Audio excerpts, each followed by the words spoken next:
बिस्मिल्लाहिर्रहमानिर्रहीम। अस्सलाम वालेकुम दोस्तों, इस वक्त मैं ब्लू एरिया में जनाई एवेन्यू पे ये अटक पेट्रोल पंप जो है वो सामने है हम, और इधर आप ये देख रहे हैं सामने बिल्डिंग्स।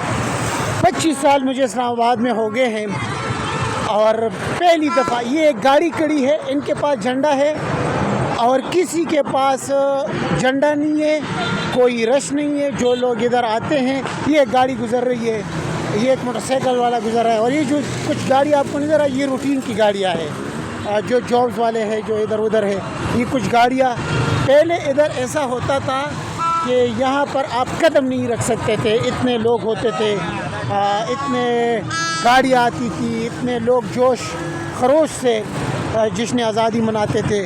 हमारे हुक्मरानों को हमारा ये जो माफिया मुसल्लत है, अल्लाह इनको हिदायत करे, किस मुल्क पे रहम करे।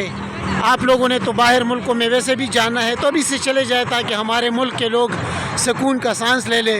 इंटरनेट भी आप लोगों ने बंद किया हुआ है, लोगों की खुशियाँ जो है वो छीन ली है इन्होंने।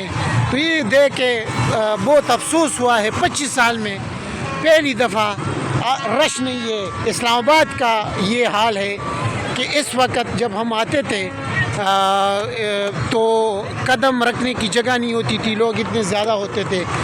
तो अफसोस से कहना पड़ता है, हमारे हुक्मरानों को इस पर सोचना चाहिए कि लोग क्यों 14 अगस्त से मायूस है, इस मुल्क से मायूस हो चुके हैं, इस हुकूमत से, इस माफिया से, इस्टेब्लिशमेंट से मायूस हो चुके हैं जो इनकी पॉलिसियाँ हैं। तो इनको अपने अदा पे गौर करना चाहिए, अपनी पॉलिसी तब्दील करनी चाहिए ताकि लोग मज़ीद मायूस ना हो। इंटरनेट भी, बाकी तो सारी चीज़ें आप लोग छीन चुके हैं।